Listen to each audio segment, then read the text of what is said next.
Shadows in the glass. The glass doors of Prestige Bank gleamed under the morning sun, their pristine surface reflecting the bustle of downtown life. Customers came and went, their expressions a mix of determination and preoccupation, clutching briefcases and handbags as they passed through the high-ceilinged lobby. The bank was a pillar of sophistication, its white marble floors and gold-accented counters exuding wealth and exclusivity. For Martin Cole, stepping into this world was supposed to feel like coming home. Dressed in a tailored navy blue suit, Martin entered with the quiet confidence of a man accustomed to success. His broad shoulders and impeccable posture drew more than a few glances, but his focus remained on the receptionist ahead. His dark brown skin, a striking contrast to the bank's sterile decor, seemed to draw whispered conversations from the staff clustered near the corner offices. Martin strode toward the reception desk, where a young woman with a sleek bob and a bright smile greeted him. Her name tag read Molly. "Good morning," she chirped, glancing briefly at his polished shoes before meeting his eyes. "How may I assist you today?" "I'm here to meet with Mr. Williams. I believe I'm scheduled for 10 a.m., Martin said, his deep voice calm and professional. Molly's smile faltered for a fraction of a second, but she quickly recovered, typing something into her computer. "Of course, Mr. Cole. One moment, please." Martin waited patiently, his hands folded in front of him. He had been through this routine countless times in his career as a real estate investor. Meetings, negotiations, partnerships. It was his world. And today was a significant day. He was here to finalize a deal that would secure funding for a massive housing development project, one designed to revitalize a struggling neighborhood. It was his passion project, a legacy he wanted to leave behind. Molly looked up from her screen, her smile now noticeably strained. "It seems Mr. Williams is running a bit behind. Please have a seat, and I'll notify him that you're here." Martin nodded politely and turned toward the sleek black chairs arranged in the waiting area. As he walked, he noticed the glances from the staff becoming more pointed. He brushed it off, attributing it to the typical curiosity surrounding high-profile clients. But as he took his seat and opened his tablet to review his notes, the atmosphere began to shift. Behind the glass walls of an office labeled Manager, Gregory Matthews, Martin saw a man in his mid-50s with salt and pepper hair speaking animatedly with another employee. Gregory's gaze flicked to Martin several times, his expression unreadable. Eventually, he stepped out, heading straight for Molly. Gregory leaned over the reception desk, his tone hushed but urgent. Molly's cheerful demeanor faded as she listened, nodding occasionally. Martin caught snippets of the conversation. "Doesn't match the profile. Why would Williams even?" Martin sighed and returned to his notes, pretending not to notice. He had encountered skepticism before. His rise from humble beginnings had been met with resistance from those who assumed he didn't belong in their world. It wasn't the first time he had been underestimated, and it likely wouldn't be the last. After what felt like an eternity, Molly approached him again, her earlier enthusiasm replaced by a thin veneer of professionalism. "Mr. Cole, I'm afraid there's been a slight mix-up. Mr. Williams won't be able to see you today. Gregory Matthews, our branch manager, will assist you instead." Martin raised an eyebrow. "I see. Is Mr. Williams unavailable?" Molly hesitated, glancing toward Gregory, who stood near his office, watching them closely. "It's just a scheduling conflict," she said quickly. "Mr. Matthews can handle everything you need." Martin closed his tablet and stood, his height making Molly seem even smaller. "Very well." Gregory met him halfway, extending a hand with a smile that didn't quite reach his eyes. "Mr. Cole, welcome to Prestige Bank. I understand you're here regarding a funding proposal." "That's correct," Martin said, shaking his hand firmly. "It's a pleasure to meet you." "Likewise," Gregory replied, though his tone lacked conviction. "Let's step into my office." Once inside, Martin took a seat in the plush leather chair opposite Gregory's desk. The room was tastefully decorated with framed certificates and awards, a testament to Grigory's long tenure at the bank.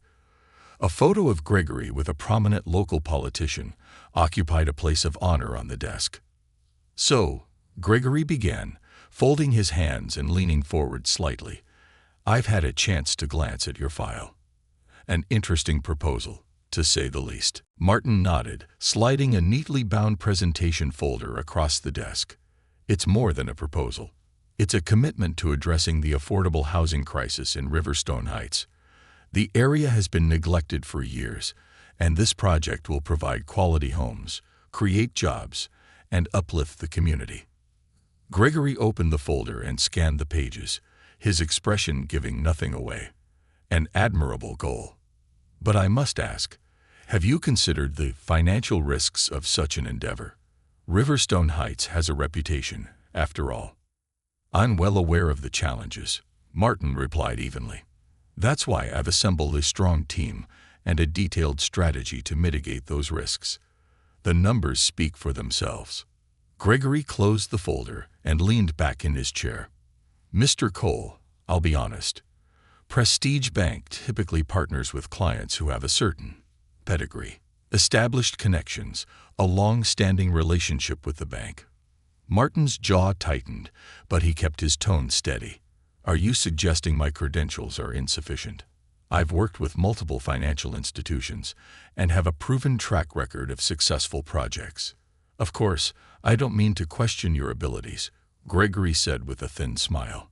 "But this is a significant investment, and the board will need assurance that it's in the bank's best interest." Martin sat up straighter, his gaze unyielding. "The assurance is in the results, Mr. Matthews. This project isn't just about profits. It's about making a real difference." Grigory's smile faded, and for a moment the mask slipped, revealing something colder beneath. "Let me be blunt, Mr. Cole. Prestige Bank has a reputation to uphold. We prefer to work with clients who align with our brand image." Martin's heart sank as the implication settled over him. The polished veneer of professionalism couldn't hide the prejudice lurking beneath Grigory's words. "I see," Martin said slowly, standing to his full height. "Thank you for your time, Mr. Matthews. I'll be in touch." Grigory rose as well, extending his hand once more. "Best of luck, Mr. Cole." Martin left the office with his head held high, but inside he was seething. As he stepped out into the sunlight, the weight of the encounter bore down on him. But Martin wasn't one to back down from a challenge. If Grigory Matthews thought he could dismiss him so easily, he was sorely mistaken. Martin glanced at his phone, the name of a trusted ally flashing across the screen. He answered with a determined smile. "We're moving forward, Thomas. And this time, we're going to show them exactly who they underestimated." Little did Grigory know the damage he had just done to himself. And his bank was already in motion. The spark of defiance. The city skyline shimmered against the dusk, its towers glinting like beacons of opportunity. Martin sat in his penthouse office, the warm tones of the setting sun filtering through floor-to-ceiling windows. In front of him, an array of documents lay neatly arranged, blueprints for the Riverstone Heights project that symbolized more than just development. It was a personal mission. His laptop glowed faintly, displaying financial projections and demographic analyses, but his mind was elsewhere, circling the meeting at Prestige Bank.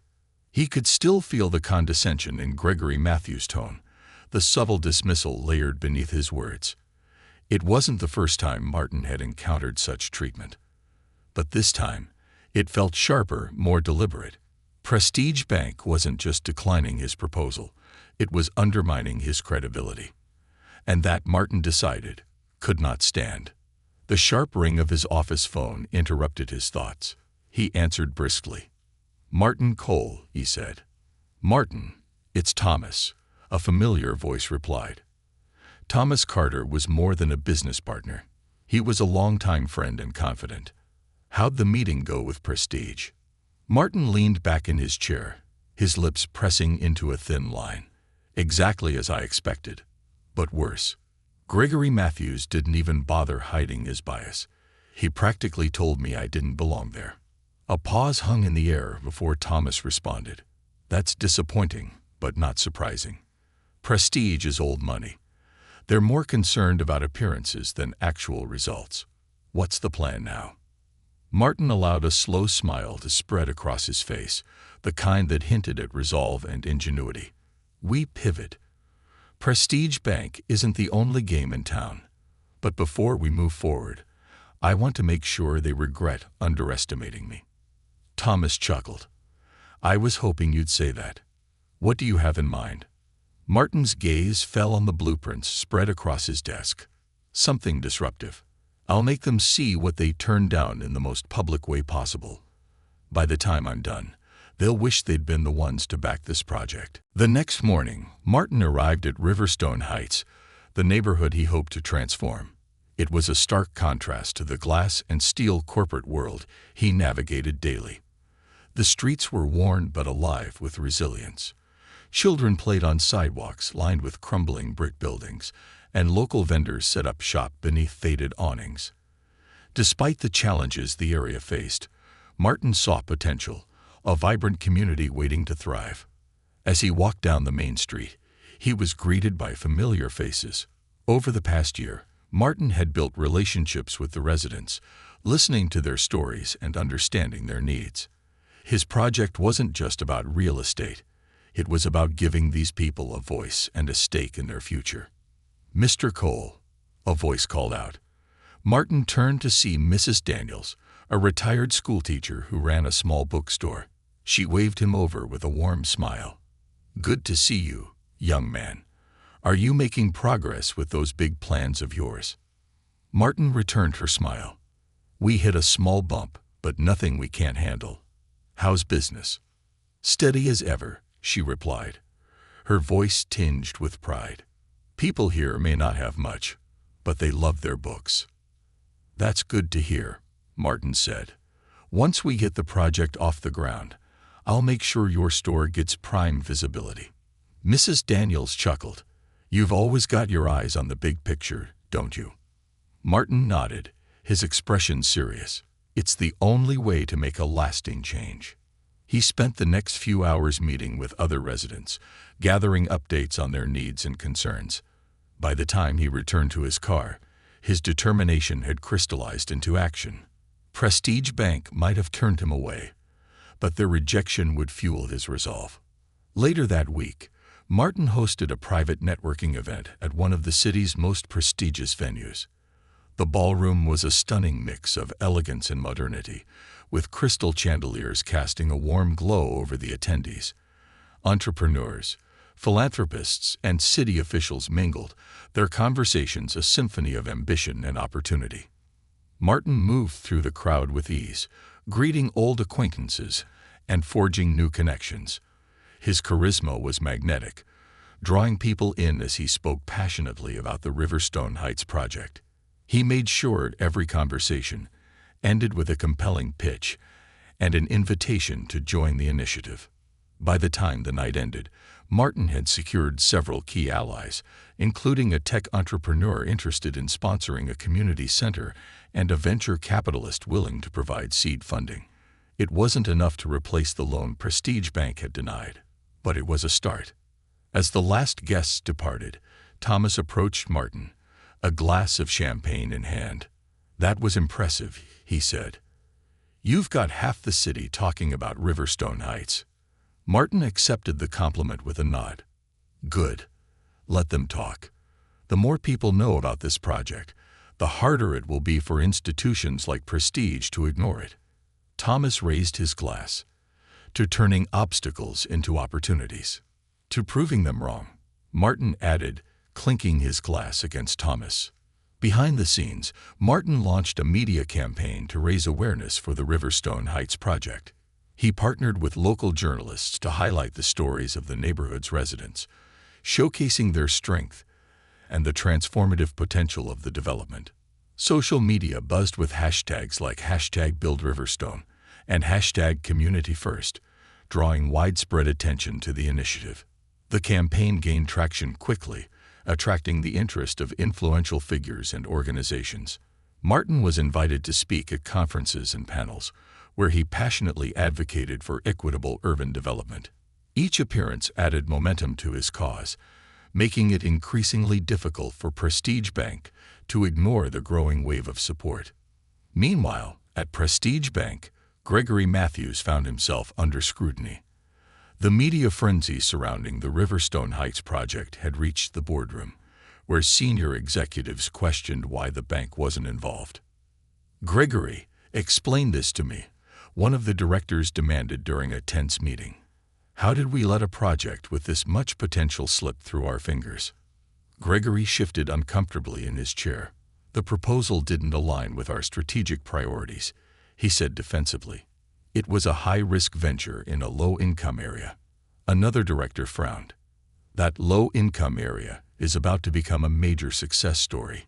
We're already seeing interest from other financial institutions.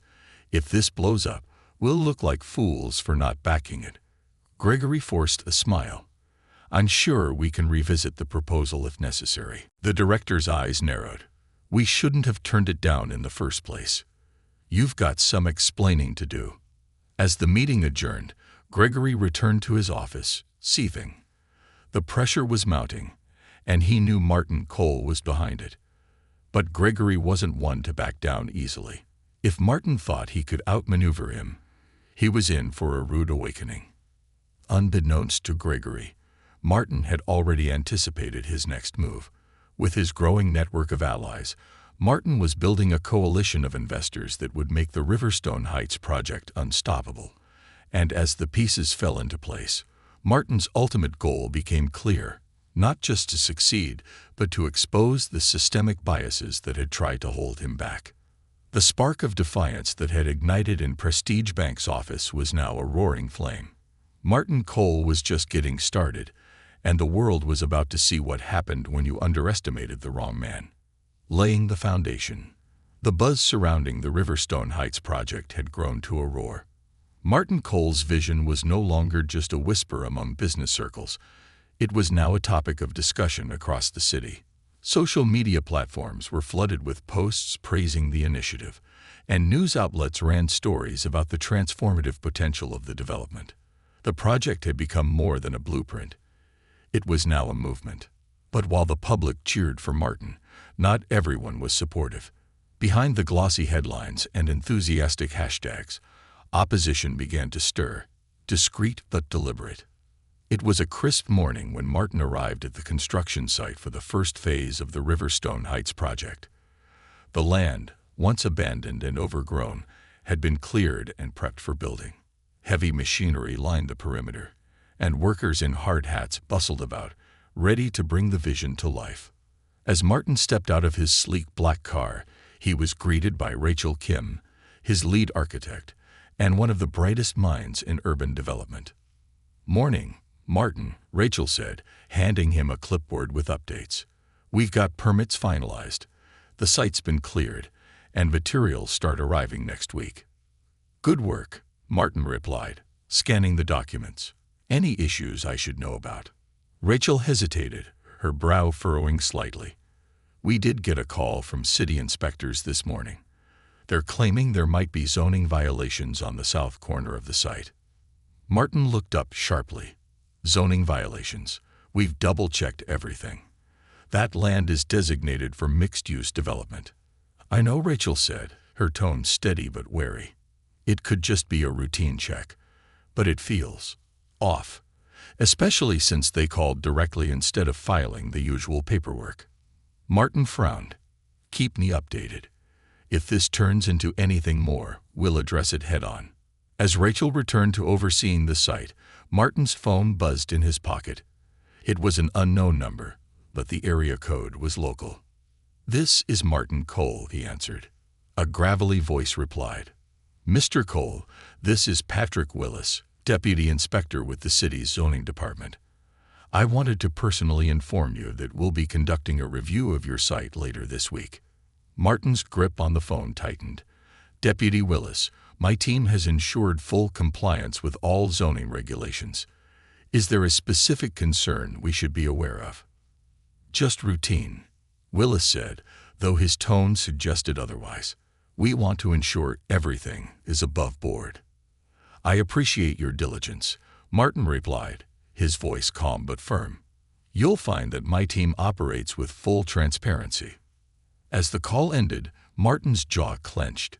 He knew this wasn't a coincidence. Prestige Bank, or someone with similar interests, wasn't taking his success lightly. But Martin wasn't one to be intimidated. Later that afternoon, Martin met with his core team in his office. Rachel was there, along with Thomas, who had become more involved as an unofficial advisor, and Damien Woods, a seasoned lawyer who specialized in corporate and municipal law. I got a call from a zoning inspector today, Martin began, addressing the group.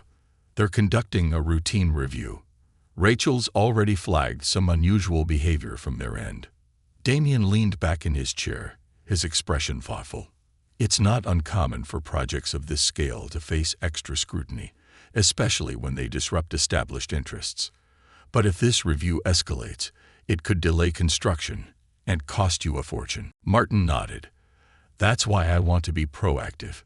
Damien, make sure our permits and documents are airtight. Rachel, I need your team to compile a detailed report of our compliance. If they're looking for cracks, we're going to make sure they don't find any. Thomas folded his arms, his expression grim. This isn't just about the site, is it? Someone's trying to sabotage the project. That's exactly what it is, Martin said. And we're going to push back. Meanwhile, Prestige Bank's boardroom was a scene of quiet tension. Gregory Matthews sat at the head of the table, his usual confidence dampened by the scrutiny of the other executives. Have you been keeping track of this Riverstone Heights situation? One of the directors asked, scrolling through a tablet. The media coverage is relentless, and our competitors are circling the project like vultures. I'm aware, Gregory replied tightly. But as I've said before, it's a high-risk venture. If it fails, we'll look wise for staying out of it. And if it succeeds, another director countered, we'll look like we're out of touch with community needs. That's not the image we want. Gregory forced a smile. Let's not jump to conclusions. This project still faces significant hurdles. Permitting issues, financial constraints, anything could derail it. The directors exchanged skeptical glances. Gregory could feel his grip on the narrative slipping. He needed to act quickly if he was going to regain control. A few days later, the zoning inspection team arrived at the construction site. Martin was there to greet them, accompanied by Damien and Rachel. The inspectors, led by Deputy Willis, combed through the site with meticulous detail, their clipboards filling with notes. As the inspection dragged on, Rachel pulled Martin aside. This is more than routine, she whispered. They're looking for something, anything, to use against us. I know, Martin said, watching the inspectors closely. But we've done everything by the book. They won't find anything. By the end of the day, the inspectors left without issuing any immediate citations, but their parting words hinted at further scrutiny. Martin knew this was only the beginning. Despite the challenges, progress on the project continued.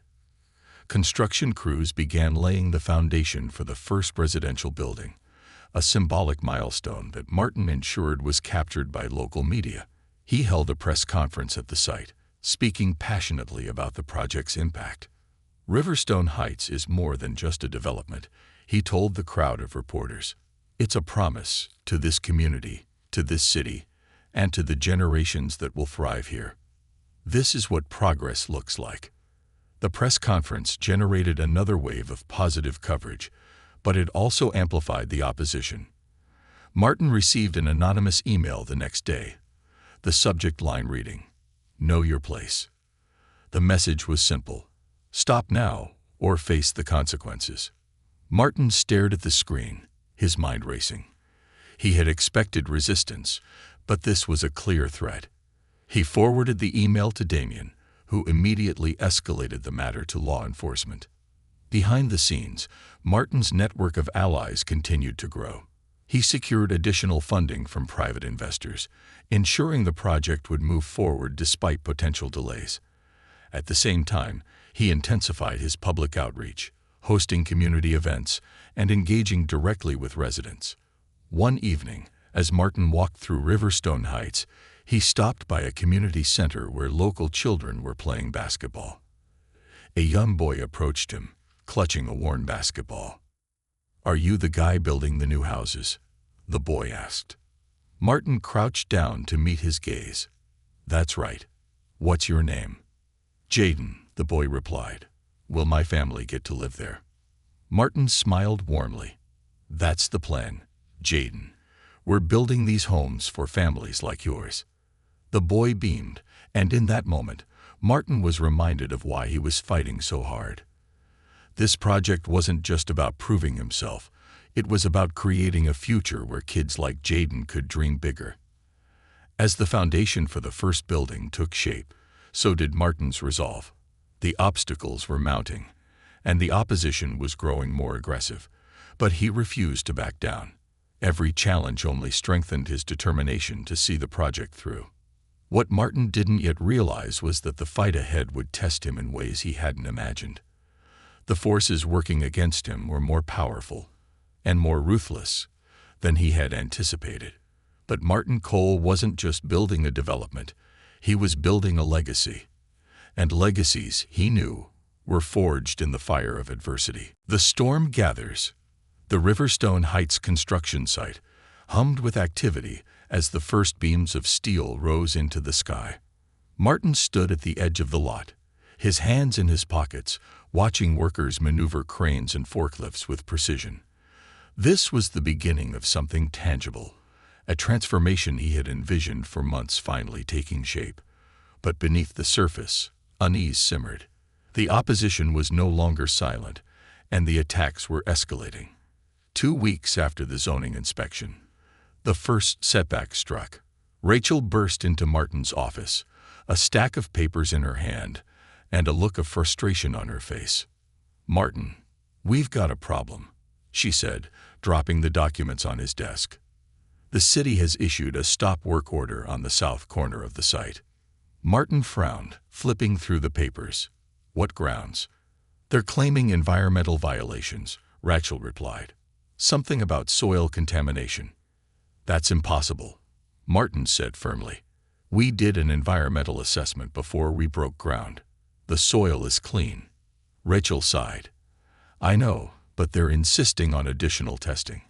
This could delay construction by weeks, maybe months." Martin's jaw tightened. He could see the fingerprints of his opponents all over this. "Who filed the complaint?" Rachel shook her head. "It's anonymous, but the timing is too convenient." Martin leaned back in his chair, his mind racing. A delay of this magnitude could jeopardize the entire project. Investors were patient, but only to a point. "Rachel, get Damien on this immediately," he said. "We're not stopping. Not over this." Damien wasted no time. Within days, he filed an appeal, challenging the legitimacy of the stop work order.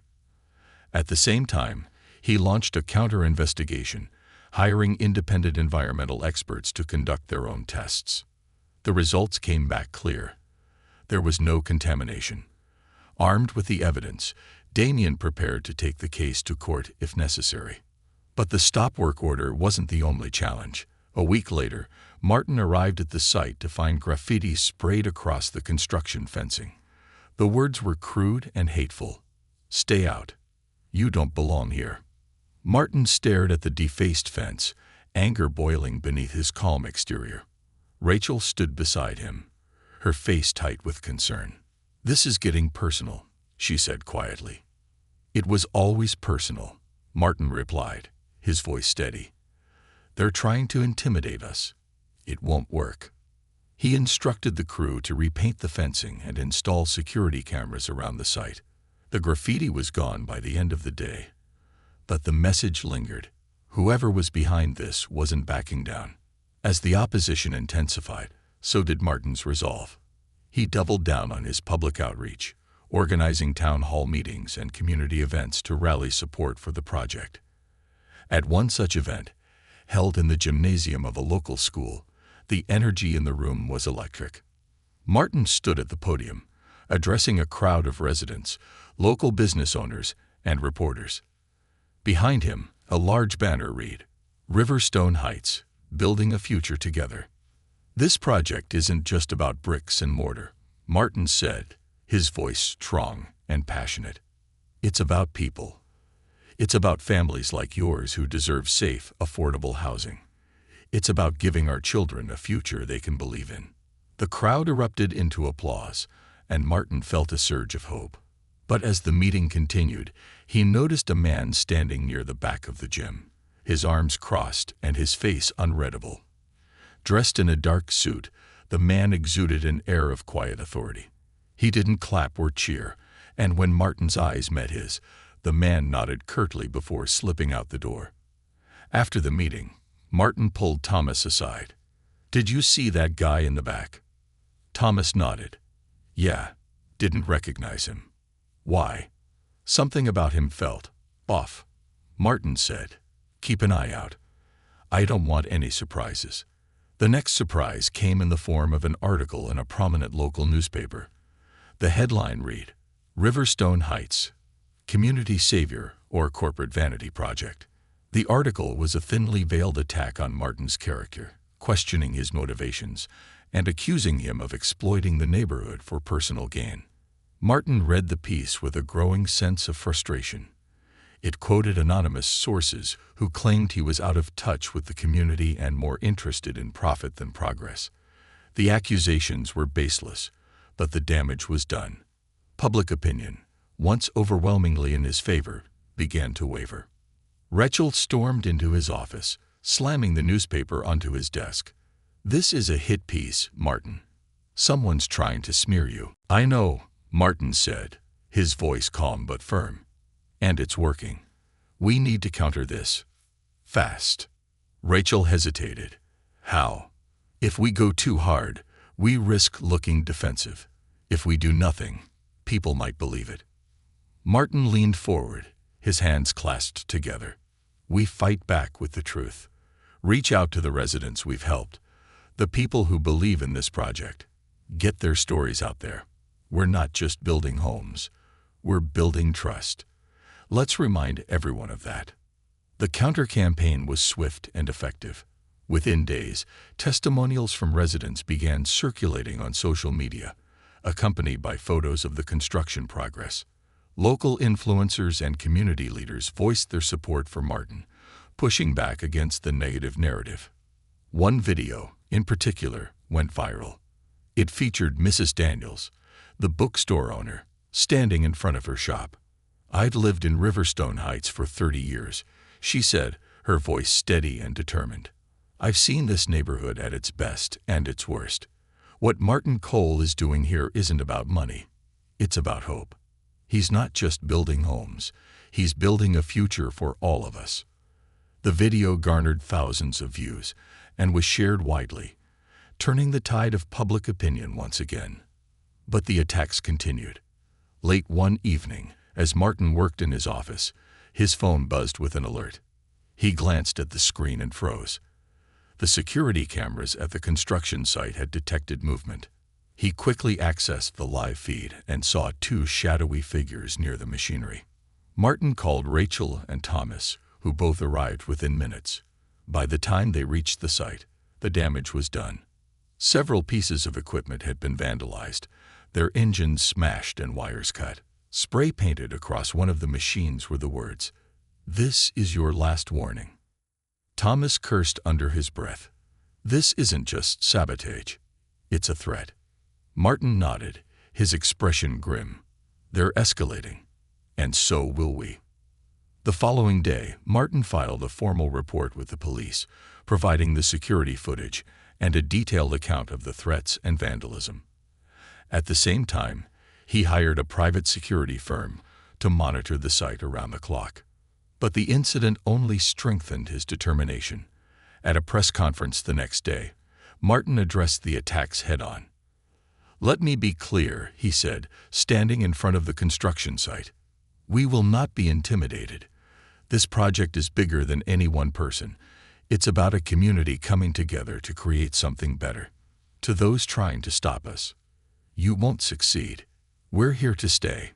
The crowd erupted into applause, and Martin felt a renewed sense of purpose. But as he left the podium, his phone buzzed with a text message from an unknown number. "You've been warned. Walk away while you still can." Martin stared at the message, his resolve hardening. He wasn't just building a development. He was fighting a battle. And no matter how fierce the opposition, he wasn't about to back down. The storm was gathering, but Martin Cole was ready to face it head-on. The tipping point. The Riverstone Heights project had become a battleground, with Martin Cole at its center. Every step forward seemed to provoke a fresh attack, each more calculated than the last. While his supporters rallied around him, his opponents grew bolder, operating in the shadows, but leaving unmistakable traces of their malice. It was early morning when Martin arrived at the construction site, his breath fogging in the cool air. He was greeted by Mike Rodriguez.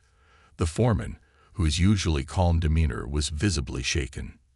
"Mr. Cole, you're gonna want to see this," Mike said, leading him toward the eastern section of the site. Martin's stomach dropped when he saw it. A massive sinkhole had formed overnight, swallowing part of the freshly poured foundation. The surrounding ground was jagged and unstable, the damage catastrophic. "What the hell happened?" Martin demanded. Mike shook his head. It wasn't natural. Someone tampered with the drainage system. They flooded the area, knowing it would destabilize the soil. Martin clenched his fists, his frustration boiling over. "How bad is it?" Mike hesitated. "It's bad. We'll need to redo the foundation work. That's weeks of delay, not to mention the cost." Martin turned away, trying to process the magnitude of the setback. The sinkhole wasn't just an attack on the project. It was a message. Whoever was behind this wasn't just trying to sabotage him. They were trying to break him. Later that day, Martin called an emergency meeting with his core team. Rachel, Thomas, and Damien joined him in the conference room, their expressions a mix of concern and determination. "This is the third major incident in 2 weeks," Martin began, his voice steady but tense. "First the stop work order, then the vandalism. And now this. We're not dealing with random acts of sabotage. This is organized." Damien leaned forward, his brow furrowed. "I've been digging into the city records. The stop work order was filed anonymously, but the complaint came through a channel connected to someone at Prestige Bank." Rachel's eyes widened. "You're saying Prestige is behind this?" "Not directly," Damien clarified, "but someone with ties to them is pulling strings. They stand to gain if this project fails." Thomas crossed his arms, his expression dark. "And they're willing to play dirty to make it happen. What's our move?" Martin leaned back in his chair, his gaze sweeping across the room. "We double down.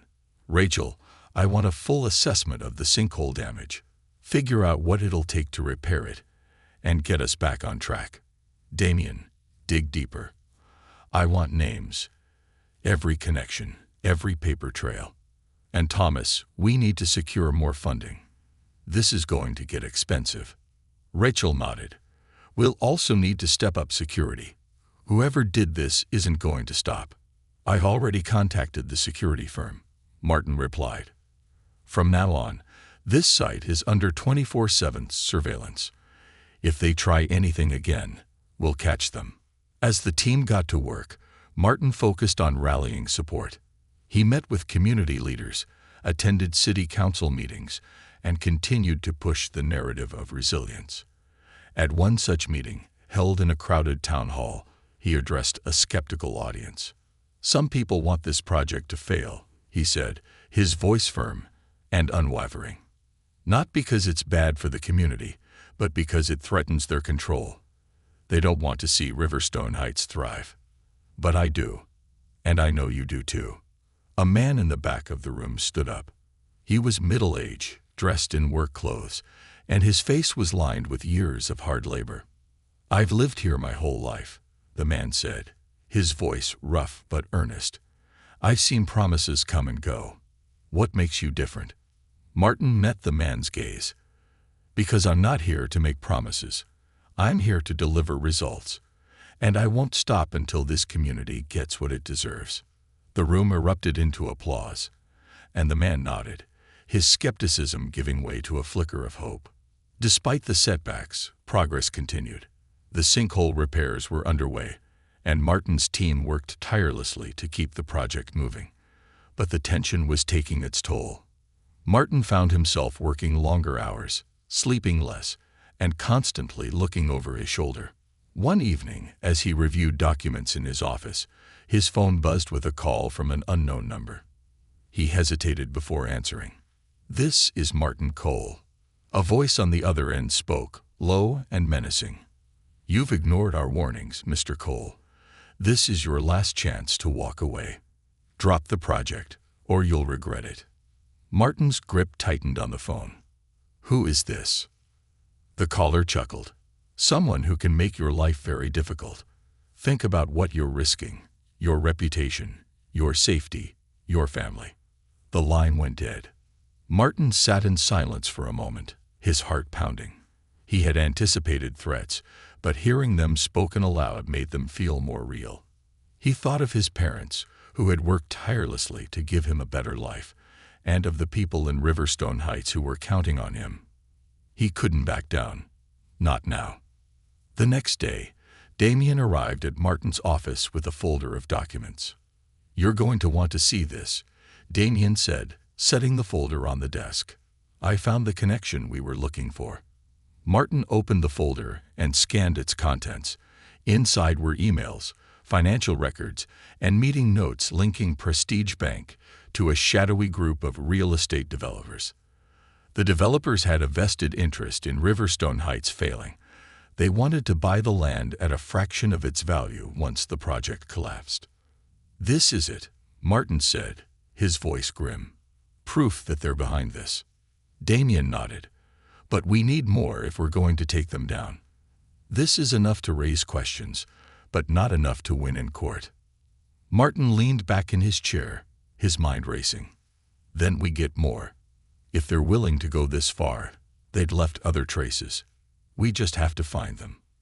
As the investigation deepened, Martin's team uncovered more evidence of the conspiracy: bribes, backroom deals, and coordinated sabotage, all designed to undermine the Riverstone Heights project. But with each discovery, the stakes grew higher. One night, as Martin drove home from the site, a car tailgated him for several blocks. When he slowed to turn onto a side street, the car sped up and clipped his rear bumper, sending his vehicle spinning. Martin's car came to a stop on the side of the road, and the other vehicle sped away. Shaken but unharmed, Martin called the police and filed a report.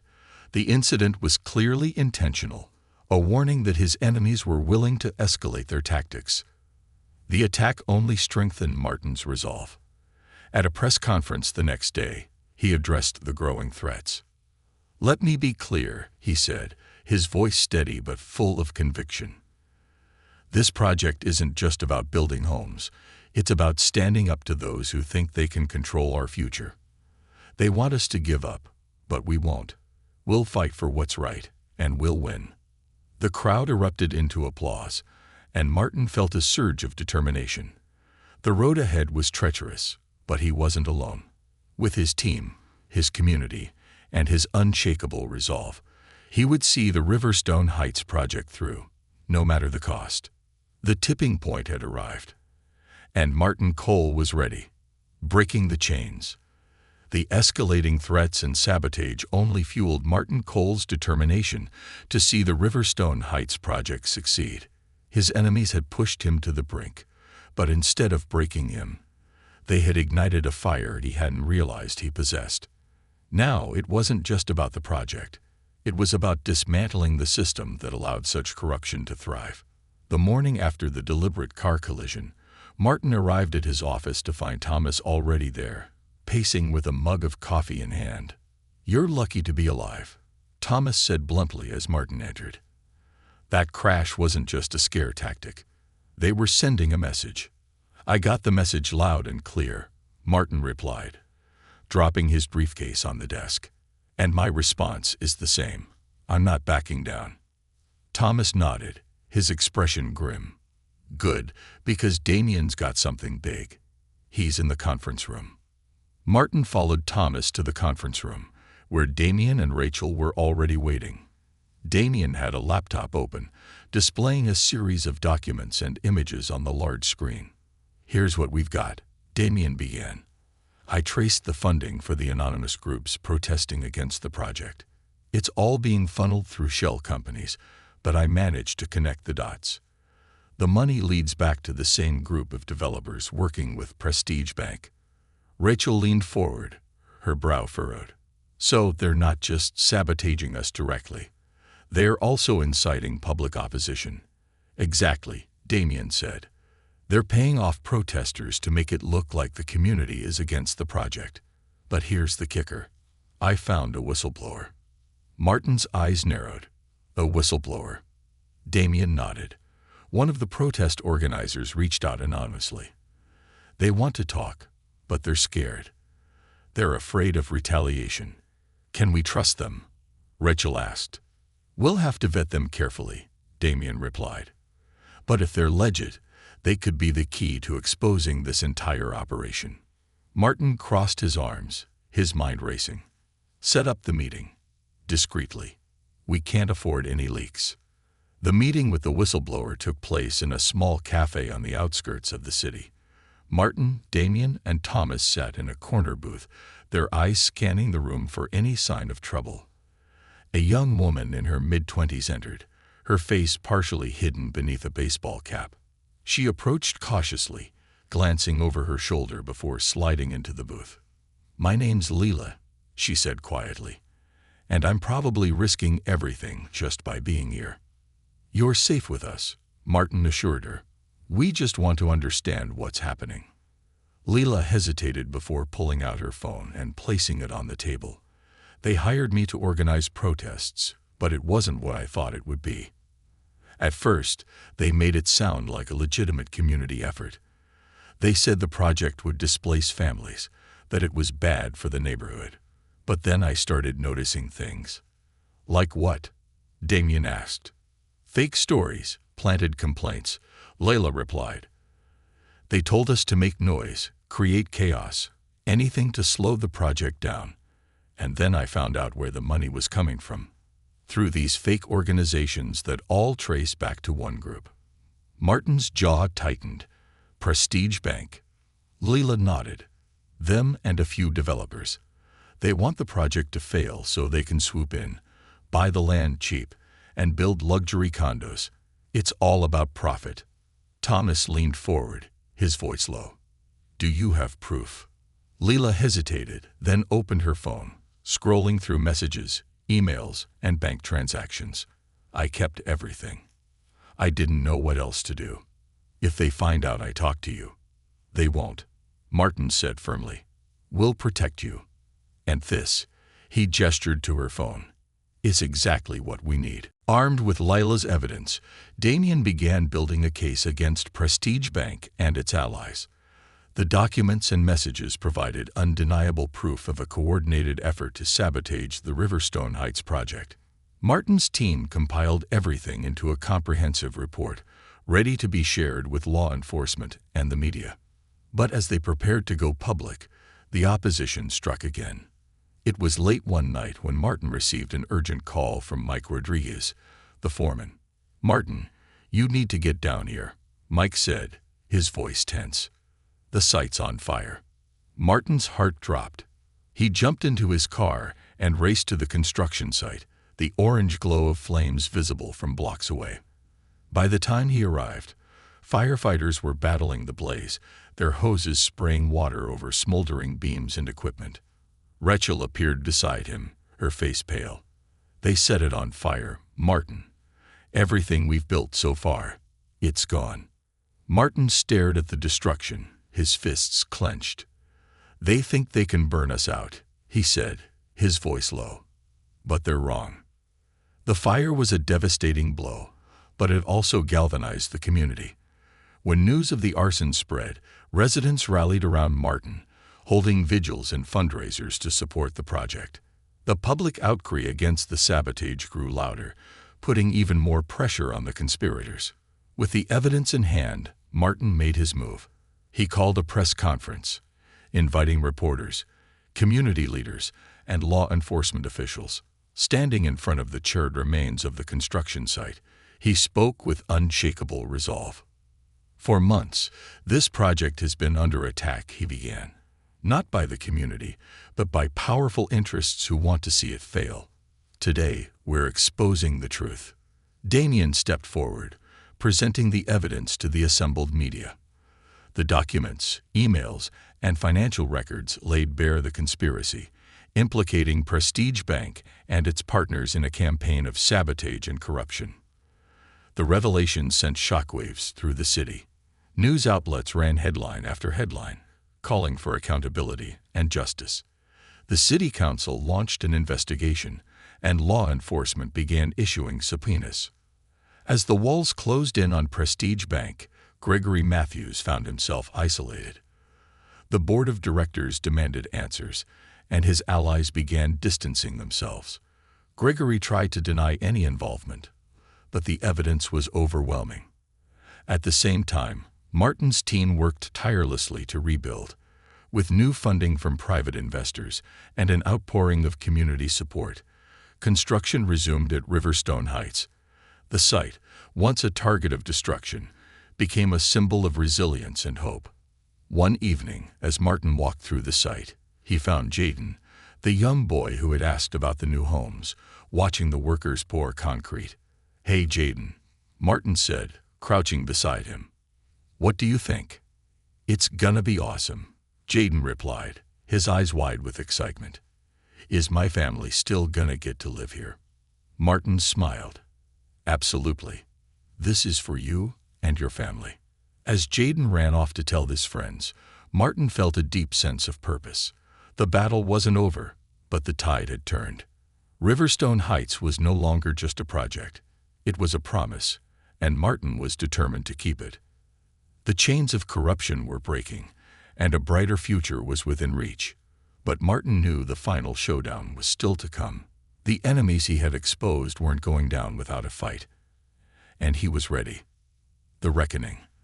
The pressure on Prestige Bank and its shadowy allies reached a boiling point. The public outrage over the sabotage and corruption, uncovered by Martin Cole's team, had ignited investigations at every level of government. News anchors dissected the scandal on primetime television. Social media exploded with calls for accountability, and the Riverstone Heights project became a symbol of resistance against corporate greed. But for Martin, the fight was far from over. The day began with an unexpected phone call. Martin's assistant, Jenna, poked her head into his office, her expression cautious. "Martin, you have a call." "It's Gregory Matthews," she said, barely concealing her shock. Martin's eyebrows shot up. "Put him through."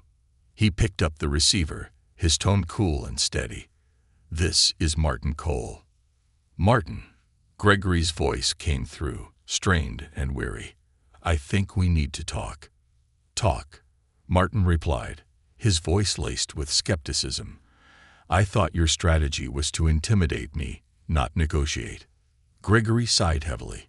"Let's not do this over the phone. I propose a meeting. Neutral ground." "Why should I meet with you?" Martin asked. "Because this situation has spiraled out of control for both of us," Gregory said. "And if you're as smart as I think you are, you'll realize there's an opportunity here." Martin paused, weighing the risk. Gregory's tone was different, less condescending, more desperate. "Fine," Martin said. "Tomorrow, 10 a.m., at the Golden Plaza Hotel. Public enough for safety, private enough for a conversation." The next morning, Martin entered the hotel's upscale lounge with Thomas and Damien by his side. Gregory was already seated at a table in the corner, nursing a coffee. He looked uncharacteristically disheveled, his suit slightly wrinkled and dark circles under his eyes. "Martin," Gregory said as they approached. "Thank you for coming." Martin took a seat, his expression unreadable. "You wanted to talk. Start talking." Gregory leaned forward, his voice low. "I won't pretend to apologize for everything that's happened, but I will admit that things have gotten Complicated. The people I'm working with, they're more dangerous than you realize. You mean the developers funding your sabotage campaign? Martin said, his tone sharp. You think I don't know how deep this goes? Gregory hesitated. You've uncovered enough to make things uncomfortable for all of us. But what you don't know is how ruthless they can be. If you push this too far, they won't just come for you. They'll come for everyone you care about. Martin's jaw tightened, but he kept his voice calm. And you expect me to back down because of a threat? You don't know me very well. Gregory leaned back, frustration flickering across his face. You think you're invincible, but you're not. These people have connections that can make your life hell. I'm offering you a way out, a settlement. You walk away from this project, and we make you whole, financially and otherwise. Thomas bristled beside Martin, but Martin raised a hand, signaling for silence. He locked eyes with Gregory, his voice steady and deliberate. I'm not interested in your money, Gregory. This project isn't just about me. It's about the people of Riverstone Heights.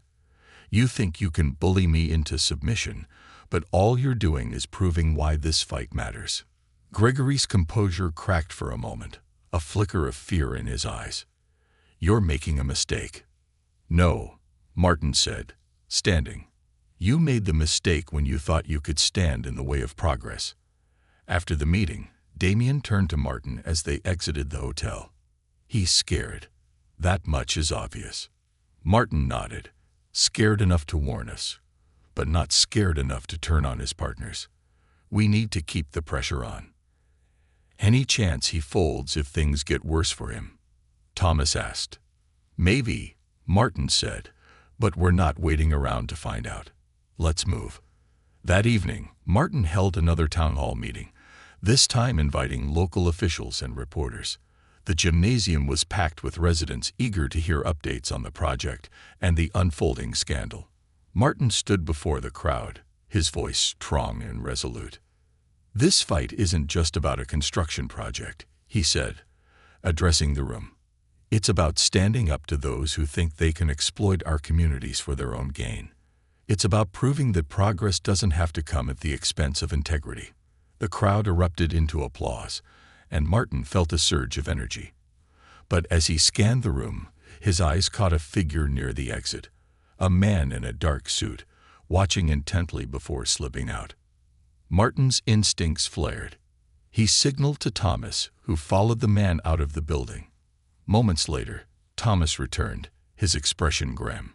Definitely not press or a resident, Thomas said. He took off the moment I got close. Martin's mind raced. The opposition was watching, and they were getting desperate. The following week brought a major breakthrough. Damien's investigation unearthed a trove of incriminating emails between Gregory and the developers. The emails detailed everything: the bribes, the sabotage plans, and the attempts to discredit Martin. This is it, Damien said, spreading the documents across Martin's desk. This is the smoking gun. Martin studied the evidence, his expression unreadable. We take this to the authorities. All of it. The next morning, Damien met with federal investigators, handing over the evidence and providing a full account of the conspiracy. The wheels of justice began turning swiftly. Meanwhile, Martin's team prepared for the final push to complete the Riverstone Heights project. With new investors stepping in and community support at an all-time high, the project was back on track. But the opposition wasn't done yet. Late one night, Martin received a call from Rachel, her voice shaking. Martin, someone broke into the site office. They trashed everything: computers, documents, even the blueprints. Martin's stomach sank. Is anyone hurt? No, Rachel said. But they left a note. What did it say? Martin asked. Rachel hesitated. It said, "This isn't over." The attack only strengthened Martin's resolve. The next day, he held a press conference at the construction site, standing in front of the damaged office.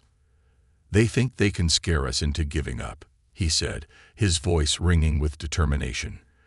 but they don't understand what we're fighting for. This project isn't just bricks and mortar. It's a promise. To this community, to our children, to our future. And no amount of sabotage will break that promise. The crowd erupted into cheers, and Martin felt a renewed sense of purpose. The end was in sight, and he wasn't going to stop until the job was done. Within weeks, federal indictments were issued against Gregory Matthews, several Prestige Bank executives, and the developers involved in the conspiracy. The charges ranged from fraud and bribery to conspiracy and racketeering. Gregory, facing overwhelming evidence and pressure, agreed to cooperate with investigators, providing additional details that widened the scope of the case. The arrest sent shockwaves through the city. Prestige Bank's reputation was in tatters, its leadership dismantled, and as the dust settled, the Riverstone Heights project emerged as a beacon of hope and resilience. Months later, the first families began moving into the newly completed homes. The neighborhood buzzed with excitement as residents explored their new community center, parks, and revitalized streets. At the grand opening ceremony, Martin stood on a stage surrounded by children, their laughter echoing through the air. "This isn't just a victory for Riverstone Heights," Martin said, addressing the crowd. "It's a victory for all of us who believe that progress is possible, even in the face of adversity. Together, we've shown that when we stand united, no obstacle is insurmountable." The crowd erupted into applause, and Martin felt a deep sense of fulfillment. The journey had been grueling, the challenges immense, but the result was worth every battle fought. As the ceremony ended, Martin looked out over the transformed neighborhood, his heart swelling with pride. This wasn't just a project, it was a legacy, and it was only the beginning. Legacy forged in fire. Months after the grand opening of the first phase of the Riverstone Heights project, the community thrived in ways Martin Cole had envisioned but never dared to fully expect. The once overlooked neighborhood was alive with promise. Families moved into safe, affordable homes. Local businesses saw renewed interest, and a vibrant community center buzzed with activity. Yet, as Martin reflected on his journey, he knew the battle he had fought wasn't over.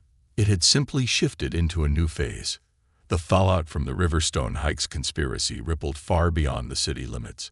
The arrests of Gregory Matthews and his co-conspirators had ignited broader investigations into corporate corruption and predatory development practices. Prestige Bank, now a tarnished shadow of its former self, faced lawsuits, boycotts, and mass resignations. But Martin didn't just want to see justice served. He wanted systemic change. One crisp autumn morning, Martin stood in the conference room of his newly expanded office, addressing his core team. Rachel, Thomas, Damien, and a few new hires who had joined their ranks since the scandal broke. This project was never just about buildings. Martin began, his voice steady and commanding. It was about proving that communities can thrive when given a fair chance. But what happened here, what we exposed, wasn't unique to Riverstone Heights. It's happening in cities across the country. If we don't act, it'll keep happening. Rachel leaned forward, her eyes bright with determination. "What's the plan?" "We take this fight national," Martin replied.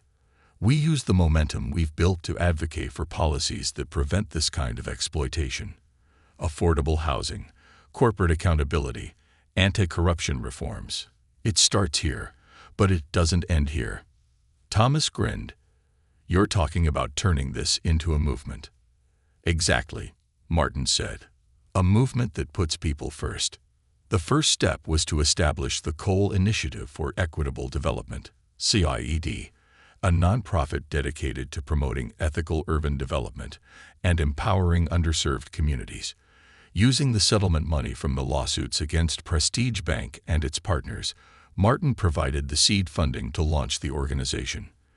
The CIED quickly gained traction, attracting high-profile endorsements and partnerships with other advocacy groups. The nonprofit's flagship program, Build Together, focused on training residents to become stakeholders in their communities.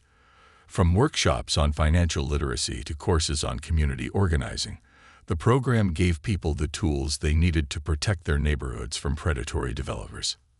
At the same time, Martin leveraged his growing platform to push for legislative change. He testified before Congress, detailing the corruption he had uncovered and calling for stricter regulations on corporate development practices. His impassioned speeches and data-driven arguments earned him widespread respect, turning him into a national figure in the fight for equitable housing. But as Martin's influence grew, so did the resistance from powerful interests.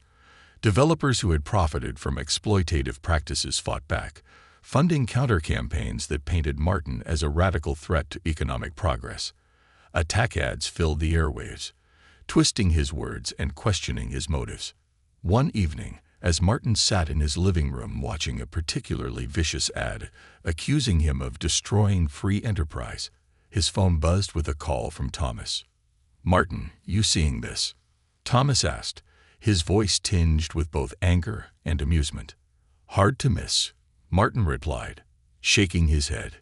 "They're grasping at straws." Thomas chuckled. "Yeah, but it's working. I'm hearing grumbles from a few potential donors. They're worried about being associated with controversy."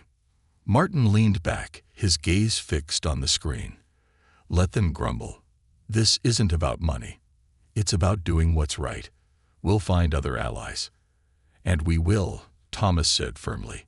"Just wanted to give you a heads up." As the call ended, Martin felt a flicker of doubt.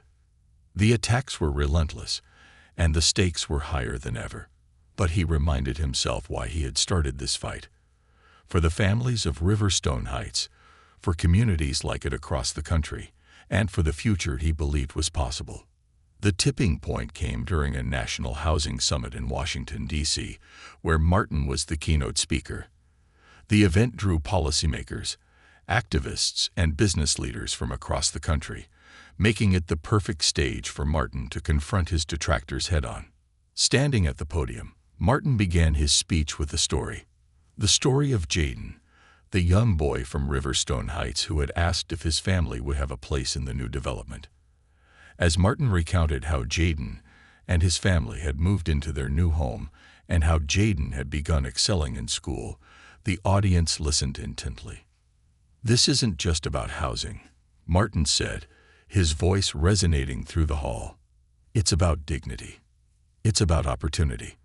It's about ensuring that every child, every family, has a chance to thrive." He paused, scanning the audience. "But let's not pretend that this is easy. Change is hard. It threatens those who profit from the status quo. And yes, it makes people uncomfortable. But discomfort is a small price to pay for justice." The crowd erupted into applause, and Martin felt a surge of hope. The momentum was building.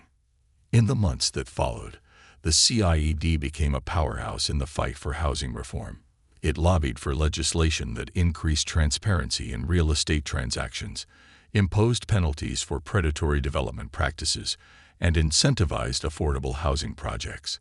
Martin's efforts inspired similar initiatives in other cities, creating a ripple effect that transformed communities nationwide. Meanwhile, the Riverstone Heights project continued to expand. The second phase included a state-of-the-art public library, a health clinic, and additional affordable housing units. Martin made it a point to hire local contractors and workers, ensuring the economic benefits stayed within the community. One day, as Martin walked through the nearly completed library, he spotted Jaden and his mother browsing the shelves. Jaden ran up to him, holding a book about architecture. "Mr. Cole, look," Jaden said, his face glowing with excitement. "I'm gonna be an architect someday. I'm gonna build houses just like you." Martin crouched down, smiling. "You're going to be even better, Jaden. And when you're ready, you've got a job waiting for you." Years later, as Martin stood on a stage accepting a national award for his contributions to urban development, he reflected on the journey that had brought him there. The fight for Riverstone Heights had tested him in ways he couldn't have imagined, but it had also shown him the power of resilience, community, and unwavering purpose. As he looked out at the audience, filled with leaders, activists, and families from the communities he had helped transform, Martin felt a profound sense of gratitude. This wasn't just his victory, it was theirs. And it was only the beginning. The legacy forged in the fires of Riverstone Heights would continue to grow, lighting the way for generations to come.